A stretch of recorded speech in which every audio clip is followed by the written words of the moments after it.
Hi everyone, welcome to today's webinar. You're all very welcome after a bit of a summer break. We will be getting going in a minute or two. We're just going to allow some more people to join us here in the Zoom room. While you're waiting, please do take a look in the chat panel where we've got a bit of information about research that we'll be conducting following this webinar.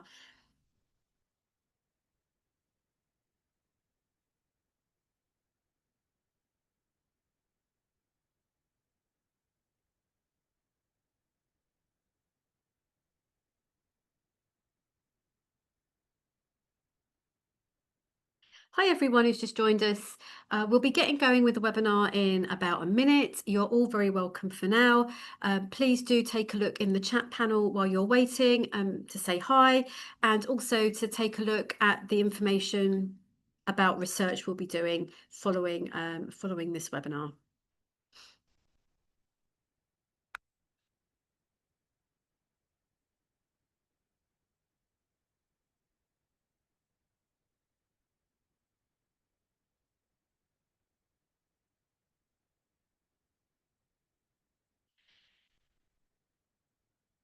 Okay, I'm going to get going with some of the housekeeping while some other people are joining today's webinar. So, good afternoon. I'm Anna from the TUC, and you're all very welcome to this first webinar of the autumn season 2025. This is the first webinar after our summer break, so you're all very welcome, or welcome back if you are a return viewer. I'm joined today by two speakers, James, who you can see on the screen, and Gina, who is just coming on now. I'll get them to introduce themselves fully in a little while. But just a bit of housekeeping first. As always, we are recording today's webinar. If you miss anything or you want to re-watch it, don't worry, we will send a link to the recording to anyone who's registered for today, and we'll also include some resources that we might mention during the webinar. We have saved some time in today's hour for questions to James and Gina. So if you've got a question, please post it in the Q&A panel, which is at the bottom of the video screen. It's got a question mark in a speech bubble. So many of you are already getting to know each other in the chat panel. We like to hear your name, your union, maybe your workplace, if you want to share that. And do use the chat panel to exchange any ideas or experiences or tips, because that's the way we can learn from everyone. At the top of the chat panel, there is a link to a consent form about research that Gina and her colleagues will be conducting following today's webinar. Now, they've asked that you can click on that link and fill in the short form that appears there if you're wanting to get involved in that, and we'll hear a bit more from Gina about that when she speaks. We've also got some polls in today's session, so look out for them. They'll be popping up on the screen as we go through the session. So do keep a lookout for those, and of course vote, because when you vote, we know more about what's going on in your workplace. So I'm going to hand over to Gina now to just introduce herself and to set the scene in what we'll be doing on what we'll be talking about on today's subject, which I know I've not even mentioned yet. It's AI, artificial intelligence. So the first time I've actually got that in. We'll be hearing about Gina and the work she's doing on AI, and then I'll be telling you about some other TUC initiatives that we've got around AI, and then we're also going to hear from James on the work he's been doing. So Gina, over to you for now. Hello, everybody. I'm Professor Gina Neff, and I'm Professor of Responsible AI at Queen Mary University. I also run the Minderoo Center for Technology and Democracy. Anna, thank you so much for hosting us today. It's really great to see you all. I should add to my brief bio, I am a member of TUC, and I'm a former union organizer with the SEIU in the US. So I've been involved in the union movement for a long time. I also think about AI and innovation, and I'm really excited to talk to you today a little bit about the project that we have called Work for AI Safety, or WAIS.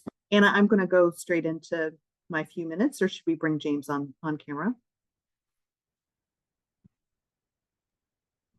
James is. I think we'll come to James. James will Yeah, come. we'll come to James will James come after afterwards. present. Sorry. Okay, Go perfect, for it, perfect. I Gina. didn't. So James, who you can see on your screen as well, we're going to have a conversation a little bit. So let me just set the scene. We're all talking about AI. Everybody's worried about AI. Everybody's worried about AI and jobs. Everybody's worried about what AI is doing to our economy. And yet, in really critical rooms at really crucial tables, union members do not have a voice.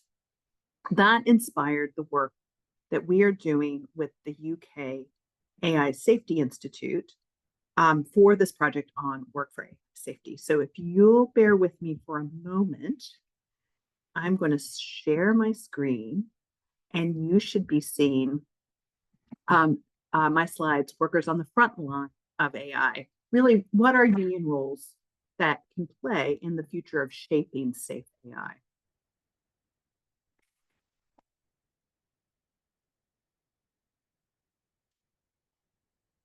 So let me just give you a quick note about the consent and the information about the research. What we would love to be able to do in this webinar is to collect the written materials from the comments you make about the webinar in the chat, anonymize those to make sure no names are collected, no names are gathered, and the poll session that the poll results that we have.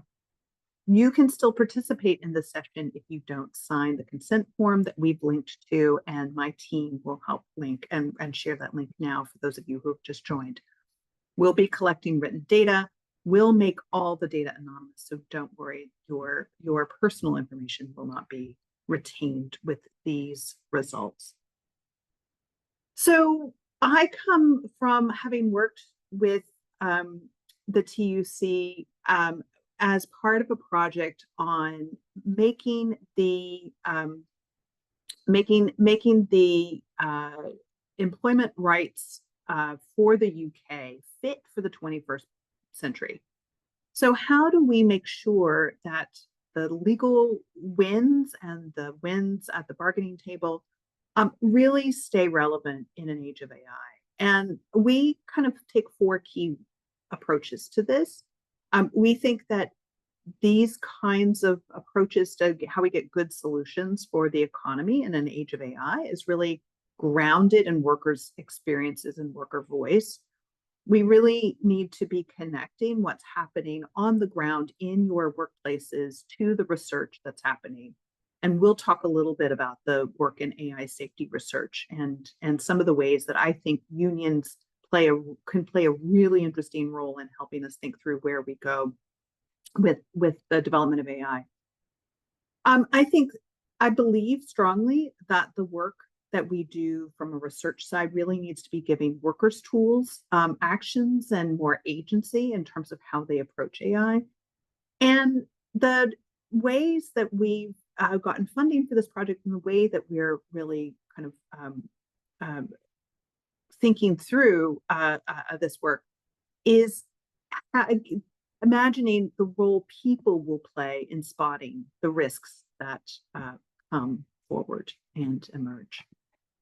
So here's my team. I'm joined today, and they're also on the call with Anjali and Claudine, a really amazing team of researchers bringing a great array of both civil society and trade union and informal digital platform labor experience into this research project. So let me tell you a little bit about AI risks. The expansion right now in the world of frontier or high end, at the frontier of our science, AI, is really thinking about safety and security outside of where the labs that are developing these tools are. So we've all heard of the OpenAIs, the Anthropics, the Microsofts, the Googles.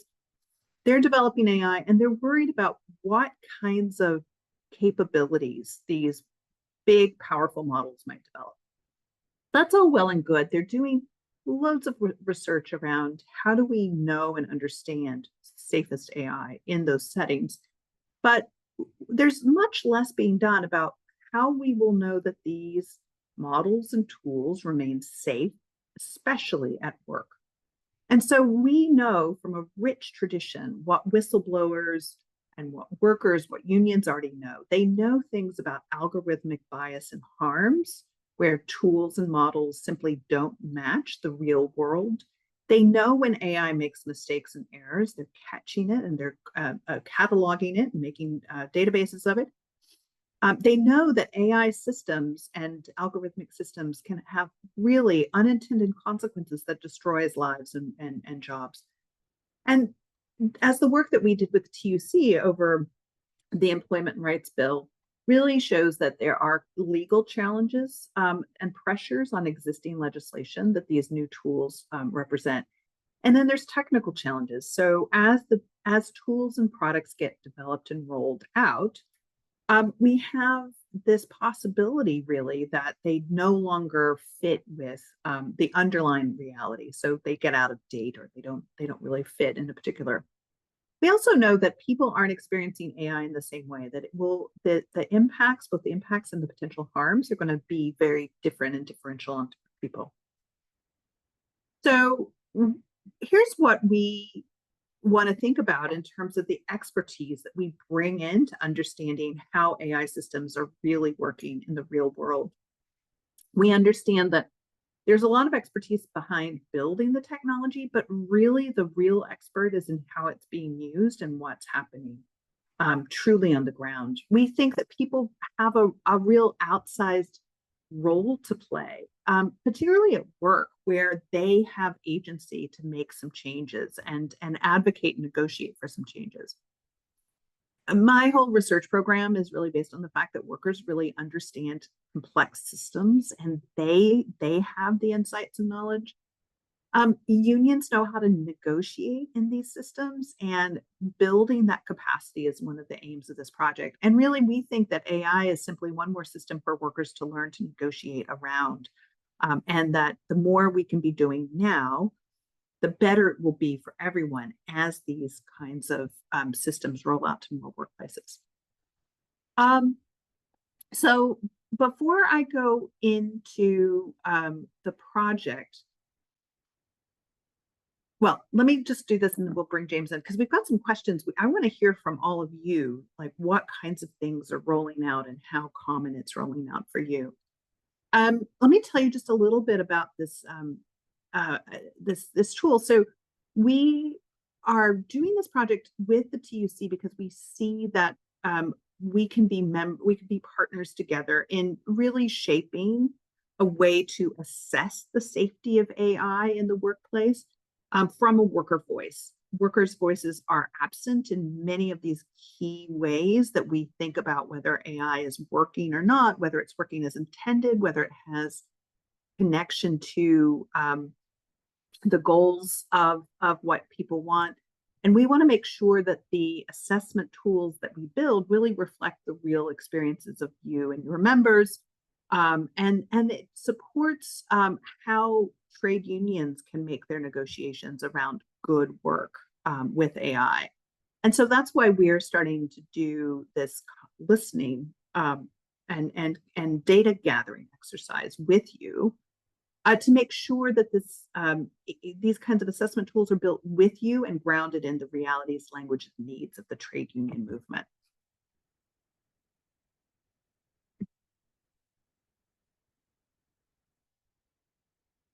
So very simply, and this is towards the end of my presentation, we've really created a 5-step tool to map AI in the workplace, think about how AI is shaping the actions people can take, asking this question, who can navigate these systems and what do they need to be able to navigate them? Asking, is it fair? Is it providing fair outcomes? And then helping people draw conclusions. And so, again, just to underscore why we're trying to do this work is we're trying to translate the lived experience. We're trying to translate what is happening in companies and workers' insights within their workplaces into structured findings that can be used not only by those of us in the trade union movement, but also people from other other kinds of assessments can be done. We think that this will help build capacity and collective voice around idea. We think that will help bring concrete evidence into bargaining conversations that we imagine will begin to happen around AI and AI tools. And we think that it both highlights the risks that AI can pose, but also the opportunities where people can be using these tools in safe and responsible ways. So we're going to, throughout this call, we're going to have just some questions to hear from you and those on the call, but we're going to be conducting a poll on the TUC mailing list. That's one of the ways that we can get involved. We're going to do some in-person workshops next month at Union Reps Connect, and we're really excited to talk to more people about that. And then we'll be doing online focus group discussions about the tools that we're developing with your input so that we can really hear how you would use them, what you think about them, and how really to make them better. And with that, I'm just going to remind you, if you want your responses to be included in the research that we're doing, the responses on today's webinar, just take a quick look at the consent form. I've linked it here, and the link will be dropped into our chat as well. Thanks, everybody. And I'm really looking forward to hearing from lots. Thanks, Gina, for setting the scene there and telling us about the background to this project. Before we move on to the next stage of the webinar, you referenced a really important event at Union Reps Connect, which I'm just going to talk a little bit more about now. So Union Reps Connect this will be the 4th time we've held this really exciting, important, interesting learning and network day for reps from any union and any sector. It's on the 15th of October and it's in Birmingham. There's a link in the chat to register. Gina and her team are just one of the workshops available. We're going to have 8 or 9 different workshops covering AI, reasonable adjustments and disability, flexible work, how you can use WhatsApp and social media to organise in the workplace. My mind's gone blank. There's about 5 or 6 others, and we will have got mental health and stress, and we will of course also be having our much anticipated employment law update from an employment law expert from Thompson Solicitors.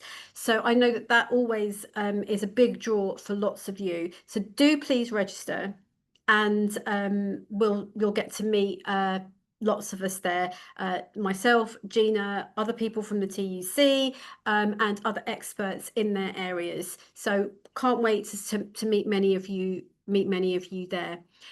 Okay, Gina, before we hand over to James's experience, did we want to look at some of the polls that you've got ready for the audience, and we can discuss some of the answers before I hear about the work that James has been doing? Should we do that? Let's do that. I think Okay. Angeli and Claudine have the polls ready. Yeah. So in a few seconds, a poll should appear on the screen. Please do vote, and we'll see what discussion points we can get from those. Okay. So first question, have AI tools been rolled out in your workplace? Yes or no? Or you don't know? And we can see lots of you voting there. And is there training at your workplace for using AI? Yes, no, and I don't know. Oh, loads of you are voting. It's really exciting.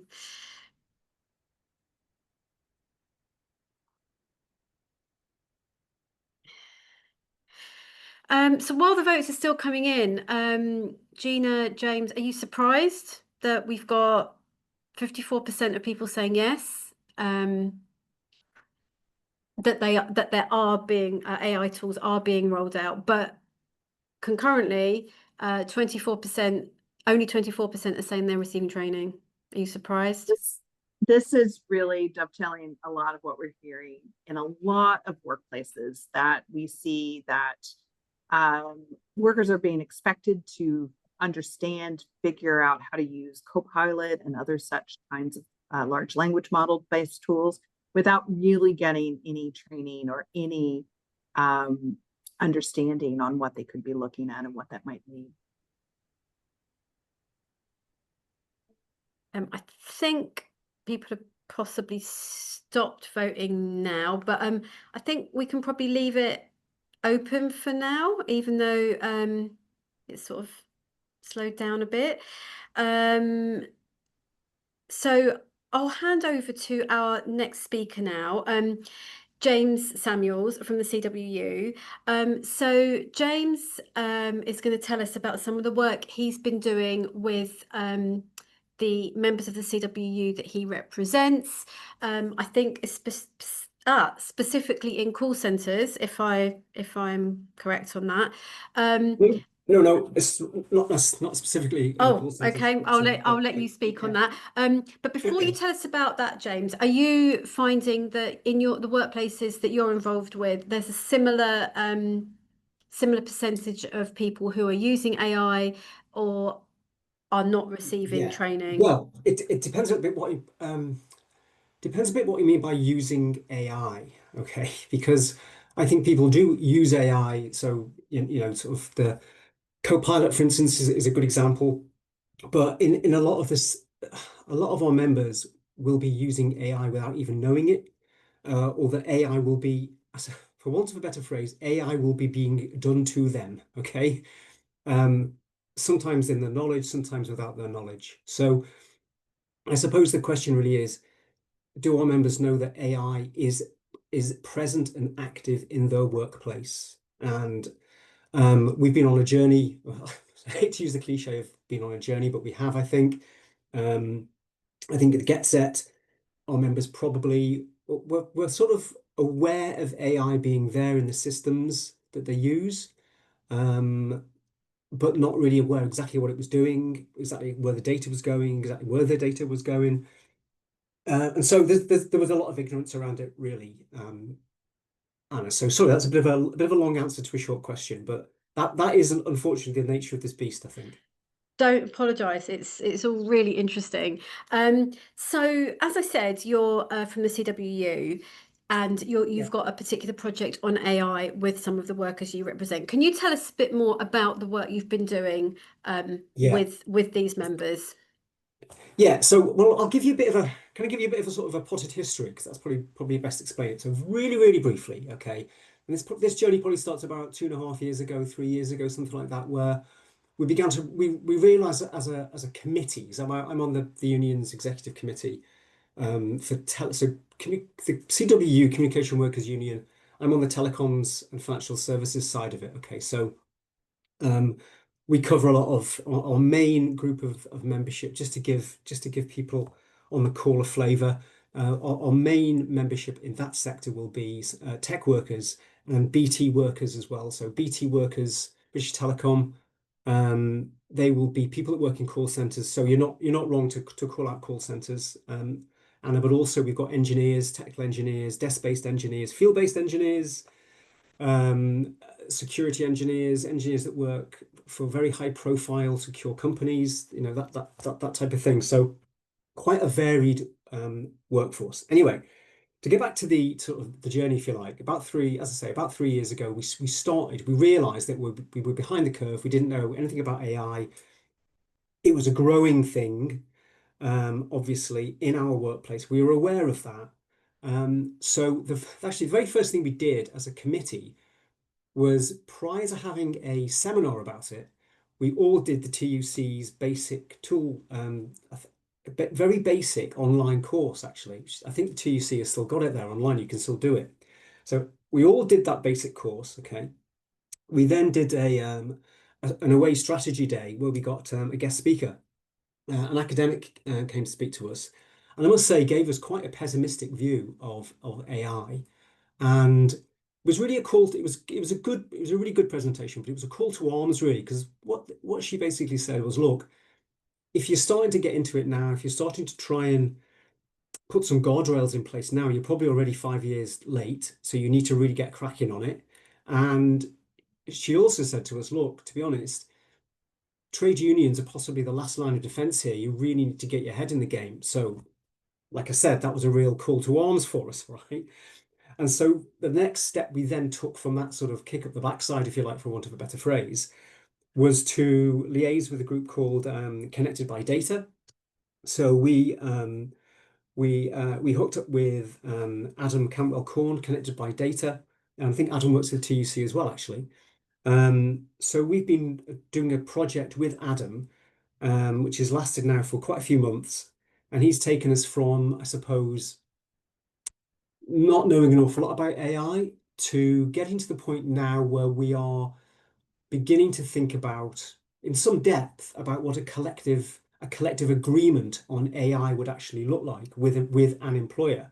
So obviously we've got real life employees that we deal with, as I've said, and the sort of the journey that we've gone on is gone from one of building awareness, building our understanding, to, okay, what do we want in a collective agreement with the employer? What sort of protections do we want? What involvement do we want? What does that agreement begin to look like? What does it cover? What doesn't it cover? And then to begin to think about, the level of detail of, well, if we want this in this agreement, what employees are going to push back with, where will they push back to? So we begin to think quite tactically about what we want in a collective agreement. But I suppose that's giving a very, very short potted history of the last sort of 6 months.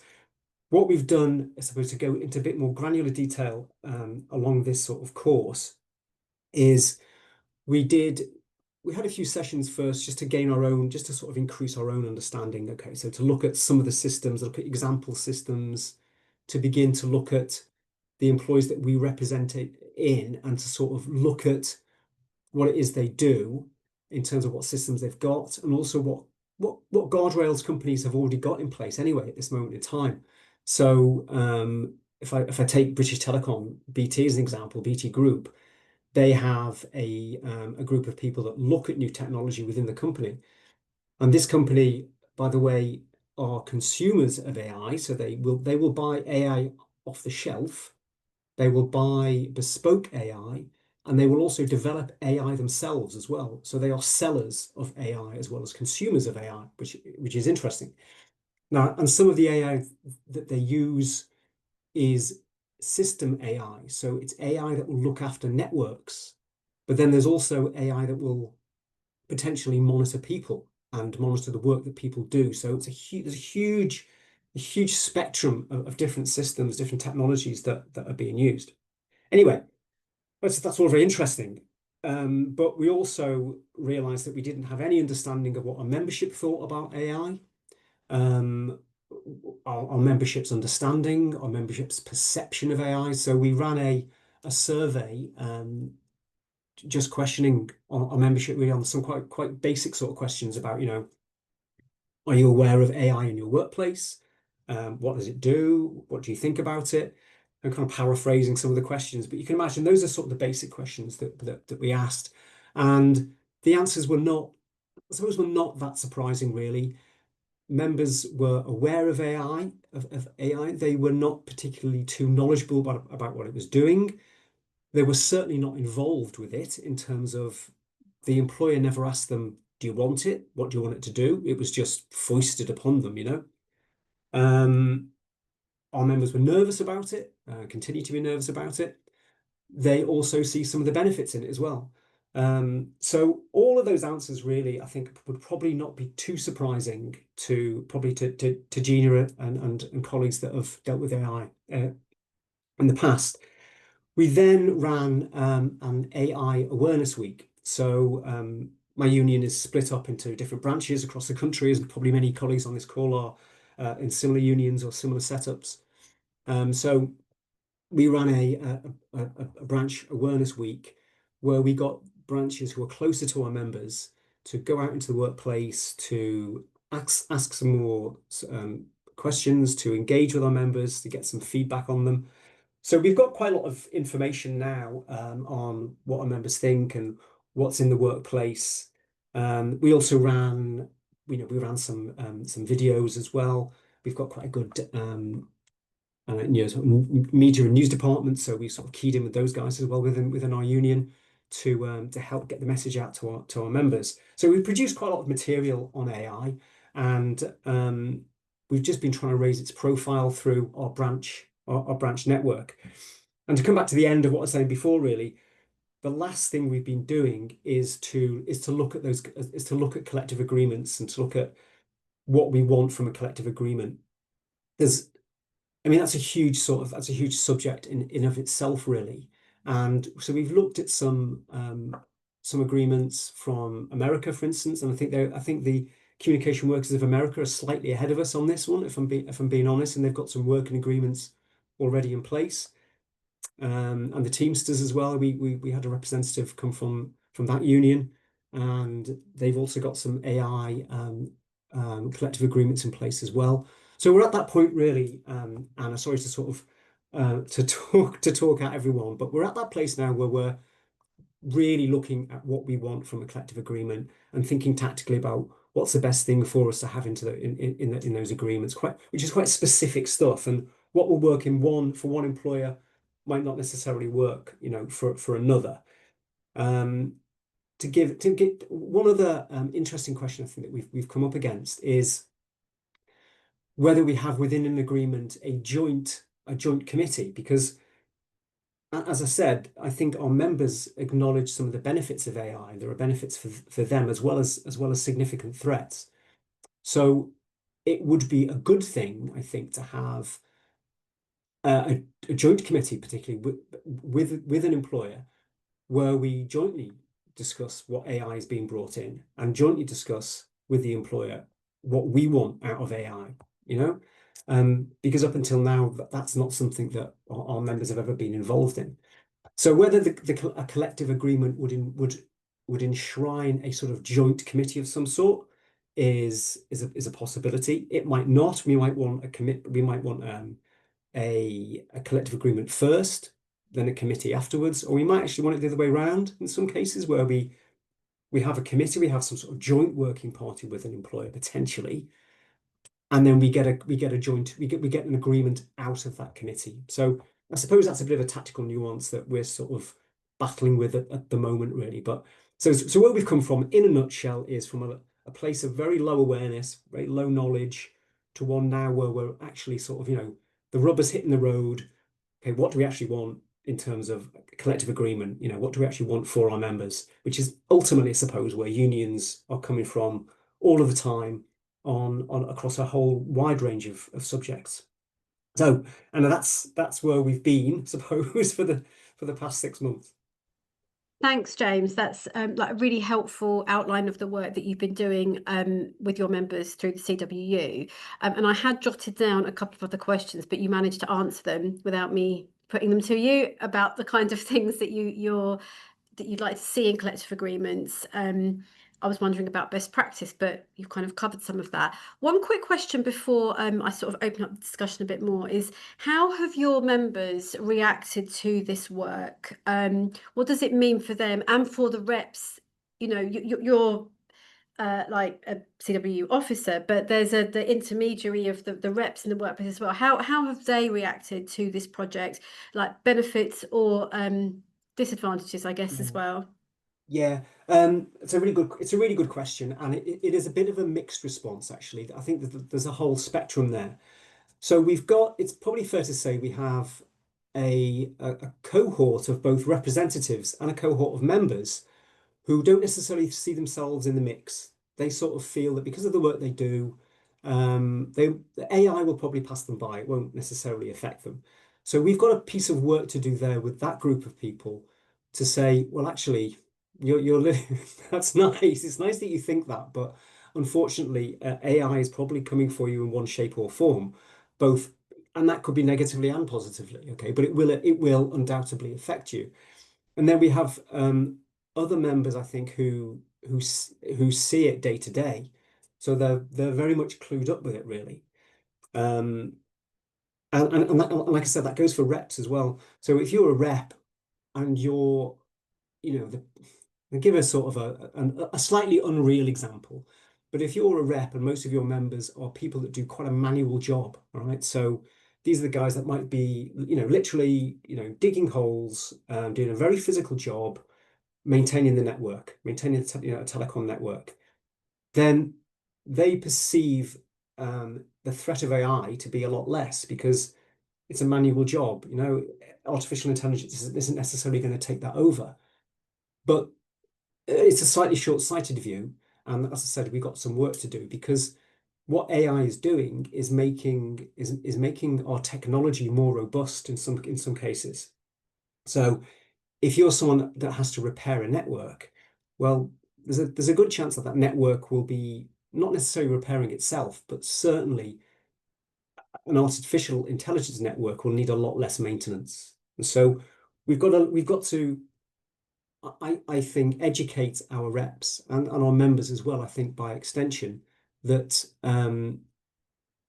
AI has got lots of ways of affecting your job, of affecting your employment security, I suppose. Sorry, again, it's another long answer. Sorry. That's great. Thanks, James. And while you were talking, because you were talking about the reaction of members and reps, another poll has been opened about AI perceptions in the workplace. And I think there are 4 questions in that about, no, 3 questions, sorry, about the concerns of members and whether they're coming to you or not. Gina, did you want to say anything about these results that are just coming in about AI perceptions? Yeah, and it dovetails into James's last point as well, which is there's a lot we don't know yet. I've spent over 15 years studying automation in the building trades, and we thought that those automating tools would be would cut jobs, and they don't. They were very good at identifying problems, but people who did those jobs with construction firms, they were the ones who could solve the problems. And so I think we're going to find we don't yet know where that what economists call augmentation role is. There's a whole lot of hope being put on the question of augmentation, and it's a huge opportunity for unions to get out in front to talk about the kinds of values that are really important. And I just want to remind everybody, and my team will drop that link to the consent form as well. We would love to be able to use these polls just as a reflection of the sentiment on the call. So if Claudine's just put that in the chat, you'd go to the Google page and just give us the okay to use that and use the data from the webinar, anonymous data from the chat. Yeah, I think it's interesting. You know, one of the things that I see that's really interesting in this poll as well is that the perceptions around what AI is going to be in the workplace. You know, in the webinar, in the chat, people mentioned that AI is a shorthand, bad shorthand for a whole host of different technologies. And so there's no, it's no wonder that people have very different kinds of reactions yet to what is a whole suite of different kinds of tools that have different implications for workers and working lives. Thanks, Gina. I'm going to just, before I put some of the questions that have been posted to you both, there's a couple that I'm going to address because they're more sort of TUC focused. So a viewer has asked if the TUC has got a working committee on AI. We have recently set up a working group for reps to join so they can get involved in some of the discussions and hear about the work that we at the TUC are going to be doing with Gina and her team.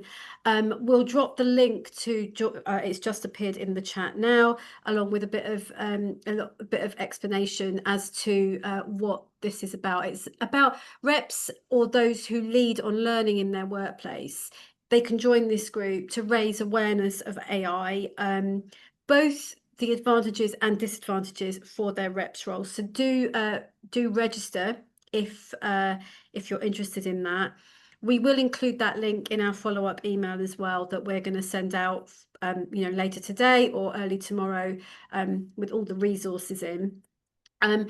as with any subject that we do on webinars, here at the TUC, we want to hear about what's going on in your workplace. So do email us. We'll put the email address in the chat. It's tuceducation@tuc.org.uk. Tell us about what is happening with AI in your workplace, maybe about some of the concerns that you've got as reps, what members have come to you about, and also maybe what your employer's doing. We like to hear about those. Here at the TUC, we sometimes get asked by government to feedback on certain pieces of, on certain committees, on certain pieces of new legislation. So we are always happy to hear about examples. My colleagues in our media team also like to hear about examples and case studies that they can sometimes quote, or you might get selected to do an interview or something. So do let us know if you want to be involved in that, and we will share that email address again with the recording later today. Okay, so the questions that have been posted. The first one to you, Gina. A viewer has asked about what are we going to do with all this research, like at the end of the project, at the end of the time. How is it going to benefit unions, reps? What's the plan? Yeah. So part of the plan is to make sure that what we come up with in our research is directly able to be used by the TUC and the member unions. So we're working now on a first step, which is simply an assessment tool or a checklist that would help union members understand and evaluate how AI is being used in their workplaces.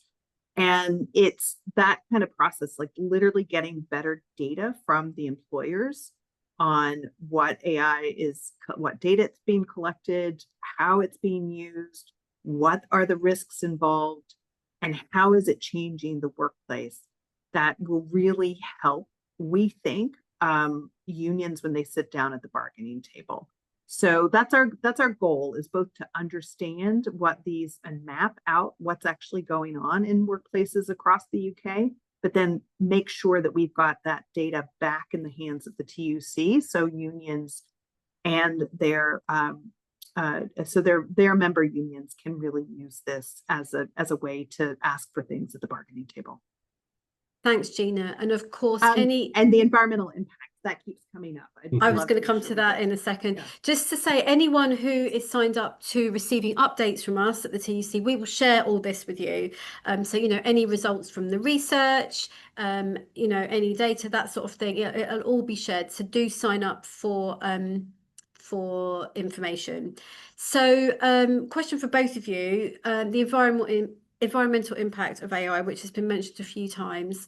What are our concerns? What will this research and this work do in this area? James, is it something you've come across at all in your work? Why don't you have a go answering it first, James, and I'll come back to you. Yeah, Gina. I'm probably going to have a go by saying, Gina, you can take that one.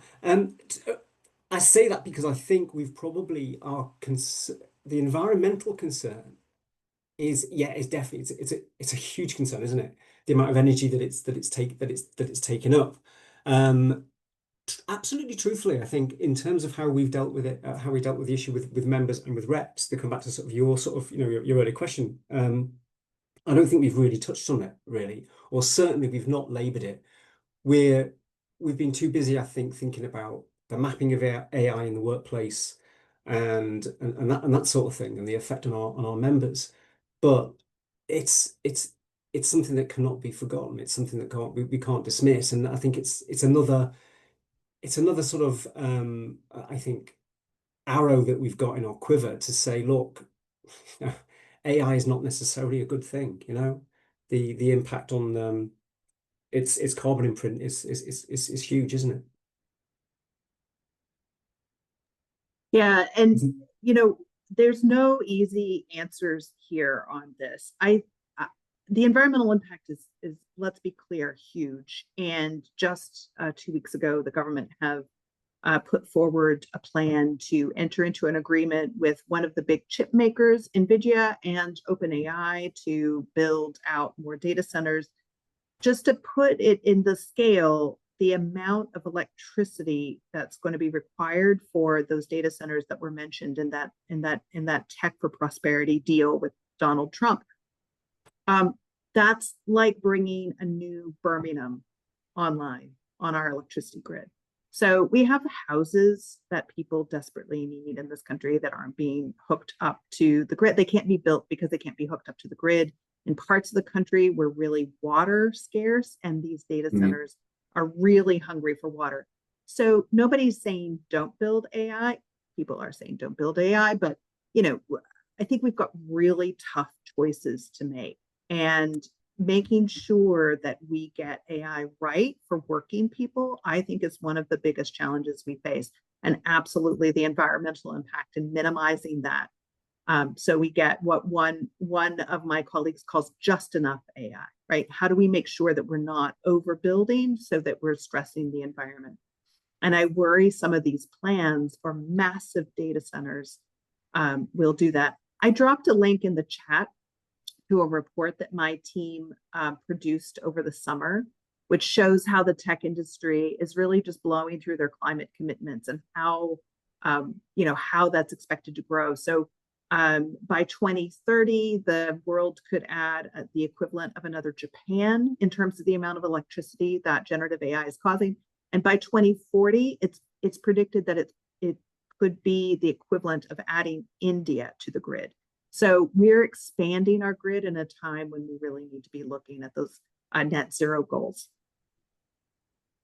Just one thing, Anna, on that. I mean, the companies that we deal with, by the way, are conscious of their electricity bills. It's like everyone, right? So yeah, it's not necessarily in the company's interests to start absolutely. I mean, you can imagine a company like BT. I think BT got one of the highest users of electricity in Great Britain, right? For obvious reasons, right? They don't want to be racking up. They don't want an even bigger electricity bill. So we've got a shared agenda there in some cases with employees. I was just going to say, actually, Gina, because AI is a little bit like a new toy, isn't it? I was wondering whether there's a bit of a thing where just because you can use AI, are people thinking, oh yeah, we can use AI to do this, but do they have to? Should they, given the sort of environmental impact, I think it's really hard, and it's tough choices, right? And I think these are real questions for unions to help lead on, because the real change isn't around collectivity and solidarity, not an individual action. So my individually choosing to make a ChatGPT query or not is not the tipping point. Building, again, what they call gigawatt scale. When they talk about a gigawatt, that's the equivalent of 750 to 1 million homes that can be powered with the energy that will be needed for those. So, we've got big work to do to think about how do we make sure that we're getting this right, and how do we make sure that we're getting it right for the growth and for the jobs. Rather than leaving it up to individual people to say, well, I'm just going to opt out here. Yeah, thanks both. I think there's a lot to discuss just about the environmental impact, but I wanted to move on to another question about the benefits of AI for workers with a disability, perhaps. Not all current technology is disability friendly.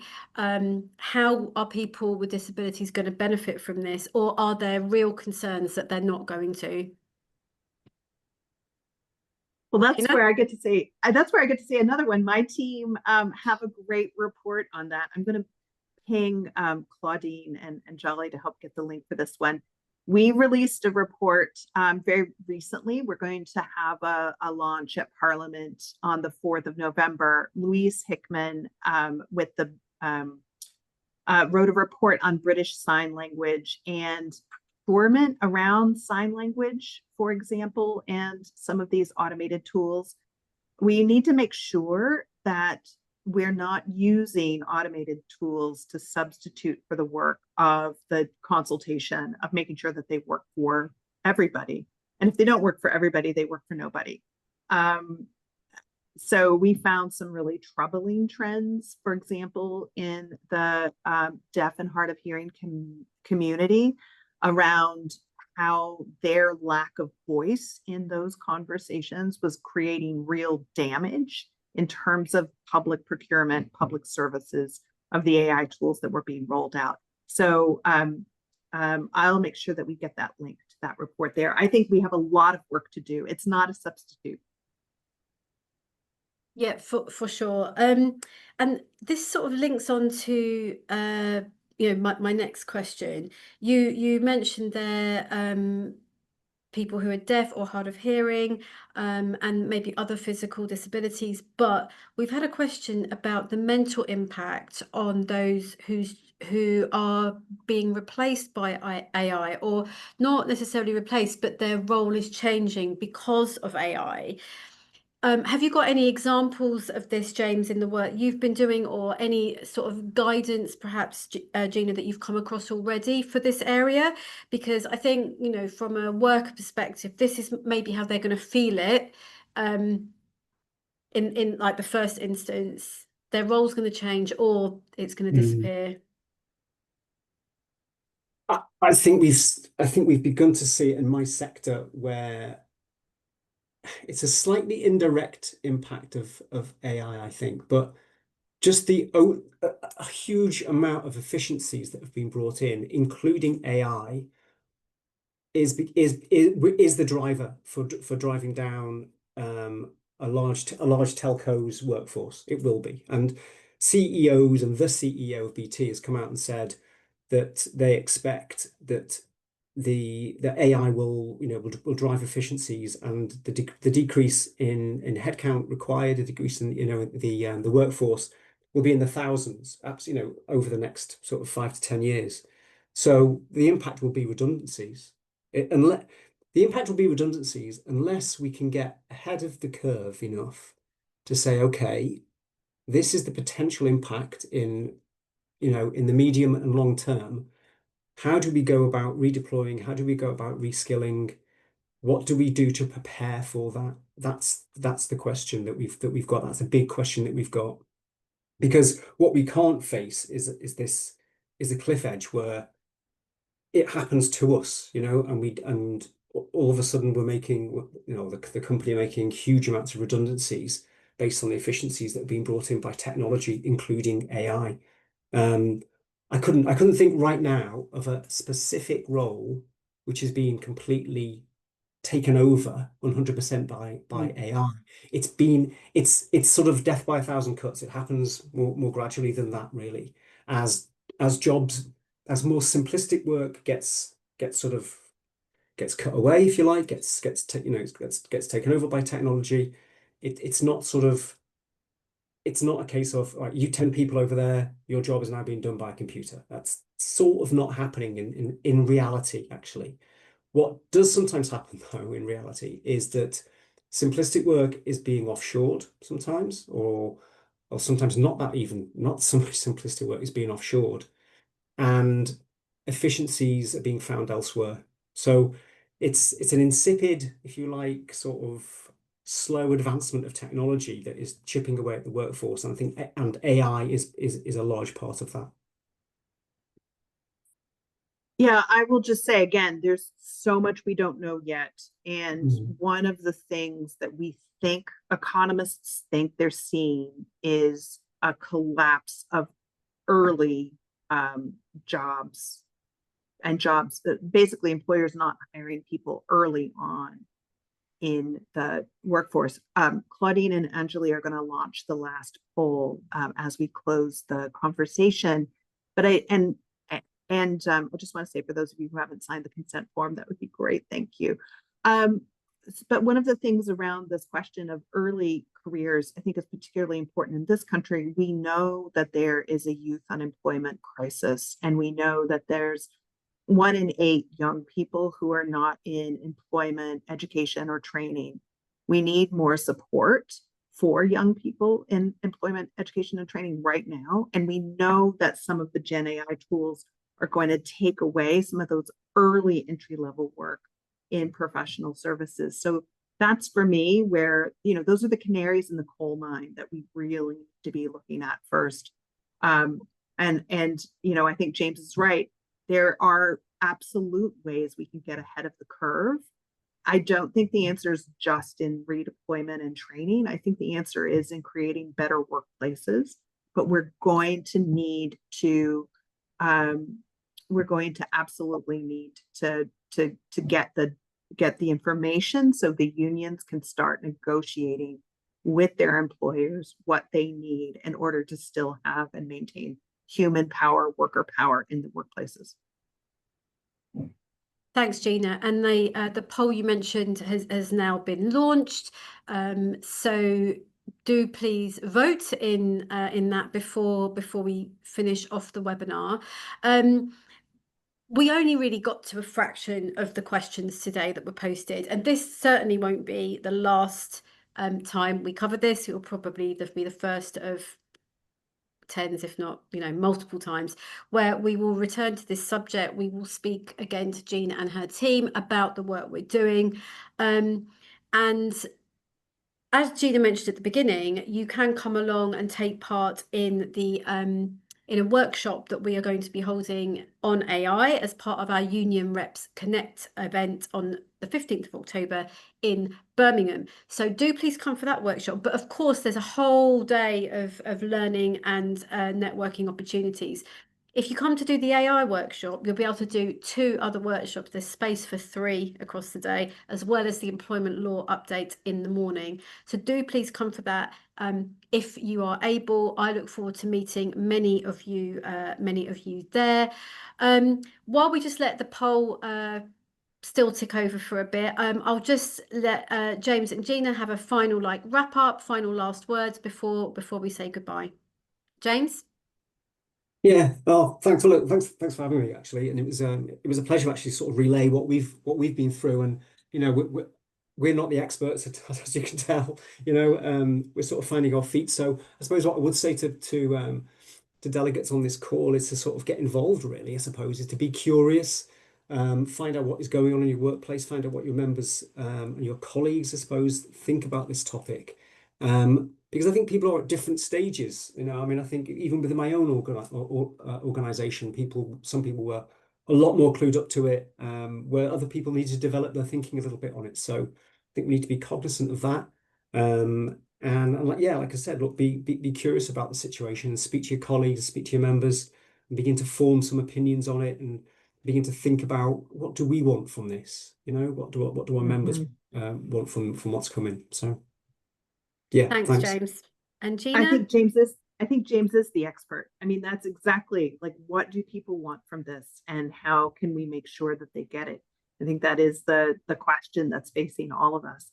I'm really grateful to get to have time with you today, and I'm really looking forward to working with more of you as we develop this project. Thank you. So all remains for me is to thank James and Gina and her team in the background. We have Claudine and Anjali in the background answering some of your questions in the chat and managing the polls. This is the first webinar back in the autumn term. Join us again next week for a webinar on a completely different subject. It's on manual handling in the workplace. So hope to see many of you at that. And we'll see you all again soon. So bye-bye for now and have a good rest of the day.